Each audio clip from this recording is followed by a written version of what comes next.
Usuku lwanamhlanje alulethanga izindaba ezinhle emndenini kaNoDewani. Ummeli kammangalelwa uFrancois van Zyl usewaqinisekisile amahlebezo ukuthi bazofaka isicelo sokuthi inkantolo ichithe icala lokubulala elibhekene noShrien Dewani. Abameli bakaDewani bakholelwa ukuthi abukho ubufakazi obanele noma obuqinile obukhomba ukuthi uDewani angasabe necala. Nokho-ke umehluleli uJeanette Traverso kunezizathu ezimbalwa okufanele azibheke ngaphambi kokuthatha isinqumo. What the judge needs to look at is whether the evidence that's been placed before him or her is sufficient to convict a person reasonably. If the answer to that is yes, the application will not succeed.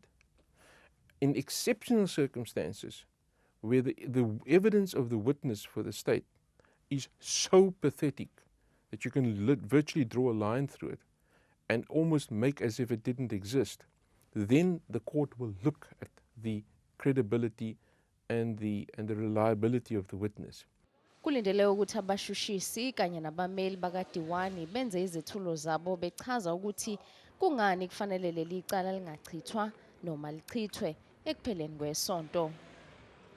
Uma ke umehluleli engavuna uhlangothi likaDewani, Losomabhizinisi angazithola esekhululekile ukubuyela eBrithani.